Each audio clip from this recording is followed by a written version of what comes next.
Atrévete a volar alto. Un rey recibió como obsequio 2 pequeños halcones y los entregó al maestro de cetrería para que los entrenara.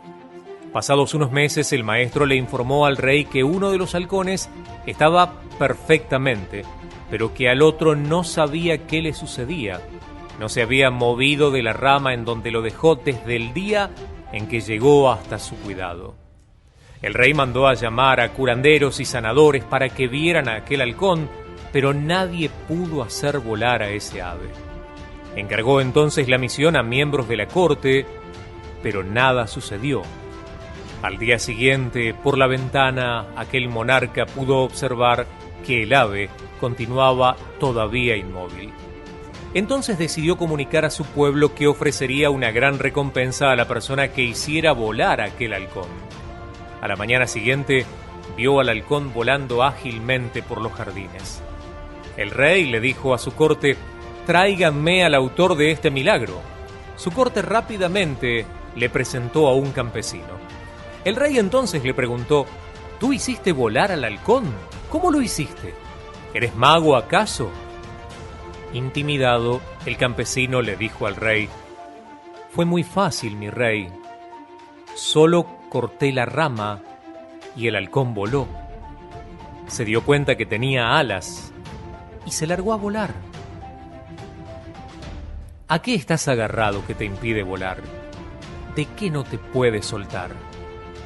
Vivimos dentro de una zona de comodidad en donde nos movemos y creemos que eso es lo único que existe. Dentro de esa zona está todo lo que sabemos y todo lo que creemos. Convivimos con nuestros valores, con nuestros miedos y nuestras limitaciones. En esa zona reina nuestro pasado y también nuestra historia, todo lo conocido, lo cotidiano y lo fácil. Tenemos sueños, queremos resultados, buscamos oportunidades, pero no siempre estamos dispuestos a correr riesgos. No siempre estamos dispuestos a transitar caminos difíciles. Deja de aferrarte a tu propia rama y corre el riesgo de volar más alto y quizás tu vida, como la mía, pueda descubrir que las palabras del gran apóstol Pablo hoy están más vigentes que nunca. Ningún ojo ha visto, ningún oído ha escuchado, ninguna mente humana ha concebido lo que Dios ha preparado para quienes lo aman. La cita de 1 Corintios, capítulo 2, versículo 9. Dios nos ha dado alas para volar alto, tan alto como las águilas, y descubrir que sus pensamientos, al igual que sus caminos, son más altos que los nuestros. Amigo mío, atrévete a volar. ¿Cómo murieron los apóstoles? ¿Alguna vez te preguntaste qué fue de la vida o de la muerte de aquellos que fielmente siguieron las enseñanzas de Cristo y cumplieron fielmente el propósito para el cual Dios los llamó? Mateo, por ejemplo, sufrió el martirio en Etiopía, fue asesinado por una herida de espada. Marcos murió en Alejandría, en Egipto, después de ser arrastrado por caballos en las calles de aquella ciudad hasta que murió. Lucas fue ahorcado en Grecia como resultado de su tremenda predicación a los perdidos. Juan, por ejemplo, enfrentó el martirio cuando fue hervido en una enorme vasija de aceite hirviendo durante una ola de persecución en Roma. Sin embargo, fue liberado milagrosamente de la muerte. Juan fue sentenciado a las minas en la prisión de la isla de Patmos. Allí escribió su profético libro de Apocalipsis. El apóstol Juan luego fue liberado y regresó para servir como obispo en Edesa, en lo que es la Turquía moderna.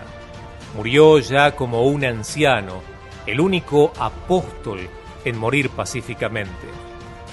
Pedro fue crucificado cabeza abajo en una enorme cruz en forma de X. Según la tradición de la Iglesia, fue porque le dijo a sus torturadores que no se sentía digno de morir de la misma manera en la que Jesús había muerto. Santiago, el líder de la Iglesia en Jerusalén, fue arrojado a más de 30 metros del pináculo suroeste del templo cuando se negó a negar su fe en Cristo. Cuando descubrieron que sobrevivió a la caída, sus enemigos golpearon a Santiago hasta la muerte. Este fue el mismo pináculo en donde Satanás había llevado a Jesús para tentarlo. Santiago, el hijo de Zebedeo, era un pescador de profesión cuando Jesús lo llamó a toda una vida de ministerio. Como un fuerte líder de la iglesia, Santiago fue decapitado en Jerusalén. El oficial romano que custodiaba a aquel prisionero miró sorprendido cómo él defendió su fe en su juicio. Más tarde el oficial caminó junto a Santiago al lugar de la ejecución. Vencido por convicción, declaró su nueva fe al juez y se arrodilló junto a Santiago para aceptar la decapitación como cristiano. Bartolomé, también conocido como Natanael, era un misionero en Asia. Fue testigo de nuestro Señor en la Turquía actual. Bartolomé fue martirizado por su predicación en Armenia, en donde fue azotado con un látigo. Andrés fue crucificado en una cruz en forma de X en Patras, en Grecia. Después de ser azotado severamente por 7 soldados, ataron su cuerpo a la cruz con cuerdas para prolongar su agonía. Sus seguidores informaron que cuando fue llevado hacia la cruz, Andrés lo saludó con estas palabras: «Hace mucho que deseaba y esperaba esta hora feliz. La cruz ha sido consagrada por el cuerpo de Cristo colgado en ella». Siguió predicando a sus verdugos durante 2 días hasta que finalmente expiró. Tomás, él fue apuñalado con una lanza en la India durante uno de sus viajes misioneros para establecer la iglesia en aquel subcontinente. Judas fue asesinado con flechas cuando se negó a negar su fe en Cristo. Matías, el apóstol elegido para reemplazar al traidor Judas Iscariote, fue apedreado y luego decapitado. Pablo fue torturado y luego decapitado por el malvado emperador Nerón en Roma en el año 67. Pablo sufrió un largo encarcelamiento que le permitió escribir muchas epístolas a las iglesias que él había formado a través del Imperio Romano. Estas cartas, que enseñaron muchas de las doctrinas funcionales del cristianismo, forman parte de lo que hoy conocemos como el Nuevo Testamento. Tal vez esto es sencillamente un mero recordatorio para nosotros de que nuestros sufrimientos aquí son de hecho menores en comparación con la intensa persecución y la fría crueldad que enfrentaron los apóstoles y los discípulos durante su tiempo por el bien de la fe.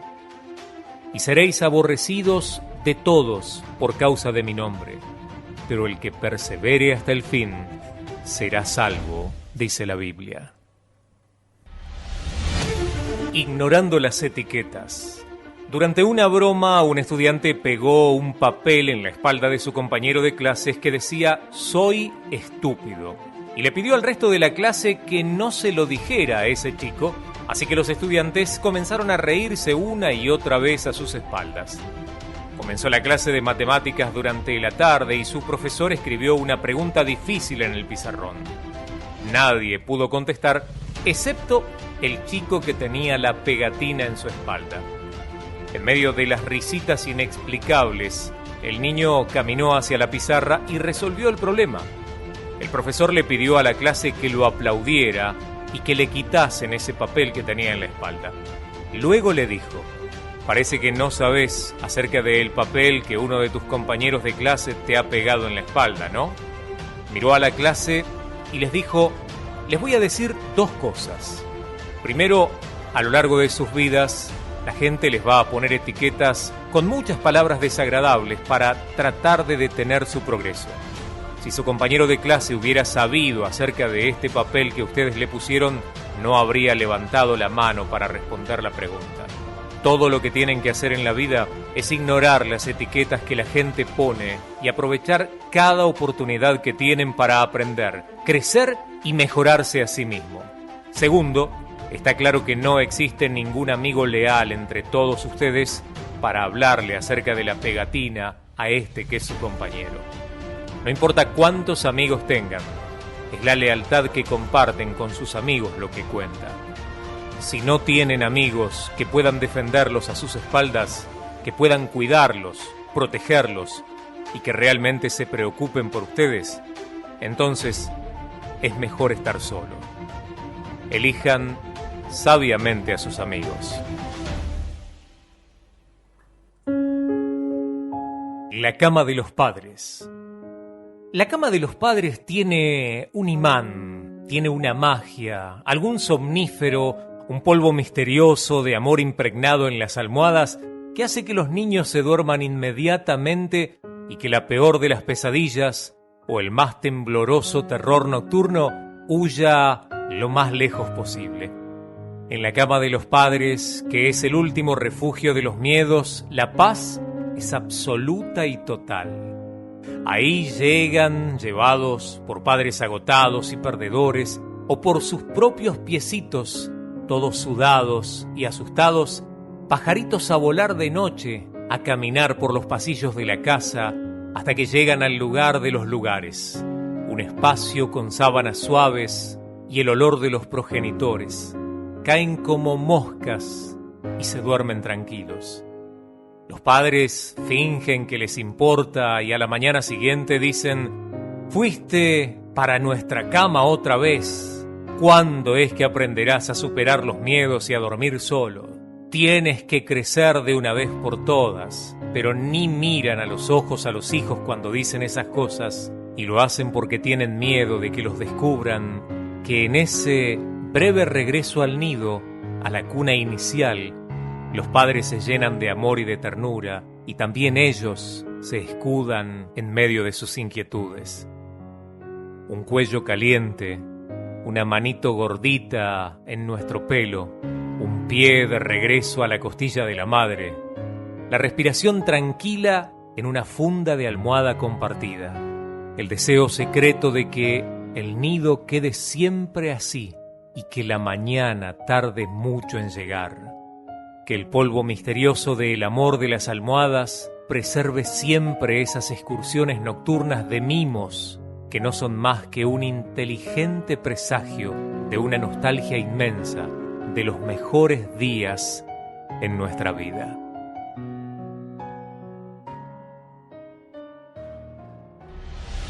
La historia de Lafitte. Lafitte era un pordiosero, quizá el más pobre de la aldea. Cada noche dormía en el zaguán de una casa diferente, frente a la plaza central del pueblo. Cada día se recostaba debajo de un árbol distinto, con la mano extendida y la mirada perdida en sus pensamientos. Cada tarde comía de la limosna y de los mendrugos que alguna persona caritativa le acercaba. Sin embargo, a pesar de su aspecto y de la forma de pasar sus días, Lafitte era considerado por todos el hombre más sabio del pueblo, quizá no tanto por su inteligencia, sino más bien por todo aquello que había vivido. Una mañana soleada, el rey en persona apareció en la plaza, rodeado de guardias. Iba caminando, pasando por los diferentes puestos de frutas y baratijas, buscando, vaya a saber uno qué. Riéndose de los mercaderes y de los compradores, casi tropezó con Lafitte, que dormitaba a la sombra de una encina. Alguien le contó que estaba frente a uno de los más pobres de sus súbditos, pero también frente a uno de los hombres más respetados por su sabiduría. El rey, divertido, se le acercó a aquel mendigo y le dijo: «Si me contestas una pregunta, te doy una moneda de oro». Lafitte lo miró casi despectivamente y le dijo: «Puedes quedarte con tu moneda. ¿Para qué la querría yo? ¿Cuál es tu pregunta?». Y el rey se sintió desafiado con aquella respuesta y en lugar de una pregunta banal, se despachó con una cuestión que hacía días lo angustiaba y que no podía resolver.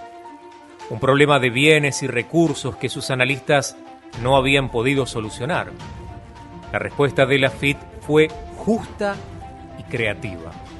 El rey se sorprendió, dejó su moneda a los pies de aquel mendigo y siguió su camino por el mercado meditando en aquellas palabras. Al día siguiente el rey volvió a aparecer en el mercado. Ya no paseaba entre los mercaderes, sino que fue directo a donde estaba Lafit, esta vez bajo un olivar. Otra vez el rey hizo una pregunta y otra vez Lafit respondió rápida y sabiamente. El soberano volvió a sorprenderse de tanta lucidez. Con humildad se quitó las sandalias y se sentó en el suelo frente a Lafit. Lafit, te necesito, le dijo. Estoy agobiado por las decisiones que como rey debo tomar. No quiero perjudicar a mi pueblo y tampoco ser un mal soberano. Te pido que vengas a palacio y seas mi asesor. Te prometo que no te faltará nada, que serás respetado y que podrás partir cuando quieras.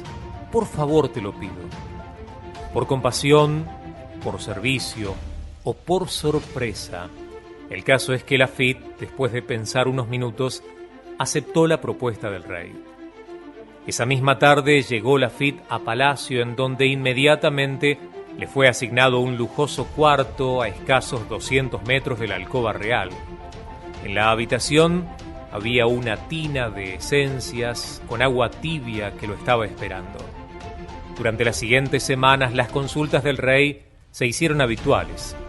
Todos los días, a la mañana y a la tarde, el monarca mandaba llamar a su nuevo asesor para consultarle sobre los problemas del reino, sobre su propia vida o incluso sobre dudas espirituales. Lafit siempre contestaba con claridad y con precisión. El recién llegado se transformó en el interlocutor favorito del rey. A los 3 meses de su estancia, ya no había medida, decisión o fallo que el monarca no consultara con su preciado amigo. Obviamente, esto desencadenó los celos de todos los cortesanos que veían en el mendigo consultor una amenaza para su propia influencia y un perjuicio también para sus intereses materiales. Un día todos los demás asesores pidieron audiencia con el rey. Muy circunspectos y con gravedad, le dijeron: tu amigo Lafit, como tú lo llamas, está conspirando para derrocarte. No puede ser, no lo creo, dijo el rey. Puedes confirmarlo con tus propios ojos, dijeron todos. Cada tarde, a eso de las 5, Lafit se escabulle en el palacio hacia el ala sur y en un cuarto oculto, él se reúne a escondidas, no sabemos con quién. Le hemos preguntado a dónde iba alguna de esas tardes y ha contestado con evasivas. Esa actitud terminó por alertarnos acerca de su posible conspiración. El rey se sintió defraudado y también dolido. Debía confirmar estas versiones. Esa tarde a las 5 aguardaba oculto en el recodo de una escalera. Desde allí vio cómo, en efecto, Lafit llegaba a la puerta, miraba hacia los lados y con la llave colgada en su cuello abría una puerta de madera y se escabullía sigilosamente dentro de aquel cuarto. ¿Lo vieron?, gritaron los cortesanos. Seguido por su guardia personal, el monarca golpeó la puerta. ¿Quién es?, dijo Lafit desde adentro. Soy yo, el rey, le contestó el soberano. ¡Ábreme! Lafit abrió la puerta. No había nadie adentro, salvo Lafit. Ninguna puerta o ventana, ninguna puerta secreta, ningún mueble en donde pudiera alguien ocultarse. Solamente había en el piso un plato de madera desgastado, en un rincón una vara de caminante y en el centro de la pieza una túnica raída colgando de un gancho desde el techo. ¿Estás conspirando contra mí, Lafit?, le preguntó el rey. ¿Cómo se le ocurre, majestad?, contestó Lafit. De ninguna manera. ¿Por qué lo haría? Pues vienes aquí cada tarde en lo secreto. ¿Qué es lo que buscas si no te ves con nadie? ¿Para qué vienes a este cuchitril a escondidas? Lafit sonrió y se acercó a aquella túnica rotosa que pendía del techo. La acarició y le dijo al rey: hace 6 meses, cuando llegué a tu castillo, lo único que traía era esta túnica, este plato y esta vara de madera. Ahora me siento tan cómodo con la ropa que he visto, Es tan confortable la cama en la que duermo, es tan halagador el respeto que me das y tan fascinante el poder que regala mi lugar a tu lado, que vengo cada día para estar seguro de una sola cosa. Vengo para no olvidar nunca quién soy y de dónde vine. La parábola del amor. Cuenta una vieja leyenda de los indios Sioux que una vez llegaron hasta la tienda del viejo brujo de la tribu tomados de la mano. Toro Bravo, el más valiente y honorable de los jóvenes guerreros, y Nube Alta, la hija del cacique y una de las más hermosas jóvenes de la tribu. Nos amamos, empezó el joven. Nos vamos a casar, dijo ella. Y nos queremos tanto que tenemos miedo. Queremos un hechizo, un conjuro, un talismán, algo que nos garantice que podremos estar siempre juntos, que nos asegure que estaremos uno al lado del otro hasta nuestro último respiro. Por favor, repitieron, ¿hay algo que podamos hacer? El viejo los miró y se emocionó de verlos tan jóvenes, tan enamorados, tan anhelantes, esperando su palabra. Hay algo, dijo el viejo brujo después de una larga pausa, pero no sé, es una tarea muy difícil, bastante sacrificada. No importa, dijeron los dos al mismo tiempo. Lo que sea, ratificó Toro Bravo. Bien, dijo el viejo. Nube Alta, ¿ves el monte al norte de nuestra aldea? Deberás escalarlo sola y sin más armas que una red y tus manos. Debes cazar el halcón más hermoso y vigoroso de aquel monte. Si lo atrapas, deberás traerlo aquí con vida el tercer día después de la luna llena. ¿Comprendiste? La joven asintió en silencio. Y tú, Toro Bravo, siguió diciendo aquel brujo, deberás escalar la montaña del trueno. Cuando llegues a la cima encontrarás la más brava de todas las águilas, y solamente con tus manos y una red deberás atraparla sin herirla y traerla ante mí, viva, el mismo día en que vendrá Nube Alta. Salgan ahora y cumplan su objetivo. Los jóvenes se miraron con ternura y después de una fugaz sonrisa salieron a cumplir la misión encomendada. Ella hacia el norte, él hacia el sur. El día establecido, frente a la tienda de aquel brujo, los dos jóvenes esperaban con sendas bolsas de tela en donde en su interior estaban las aves solicitadas. Aquel viejo les pidió que con mucho cuidado las sacaran de las bolsas. Los jóvenes lo hicieron y expusieron ante su aprobación las aves cazadas. Eran verdaderamente hermosos ejemplares, sin duda lo mejor de su estirpe. ¿Volaban alto?, preguntó el brujo.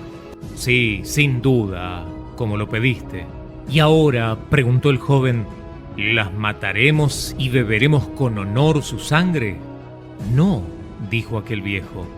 ¿Acaso las cocinaremos y comeremos con valor su preciosa carne?, dijo la joven. No, repitió nuevamente aquel viejo hombre. Harán lo que les digo.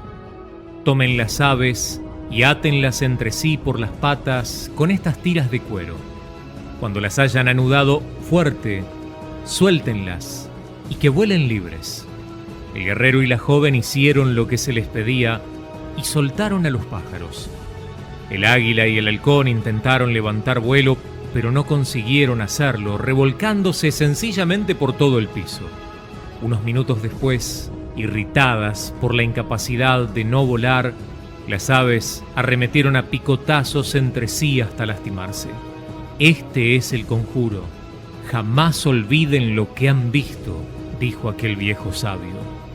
Son ustedes como el águila y ese halcón. Si se atan el uno al otro, aunque lo hagan por amor, no solo vivirán arrastrándose, sino que además tarde o temprano empezarán a lastimarse el uno hacia el otro.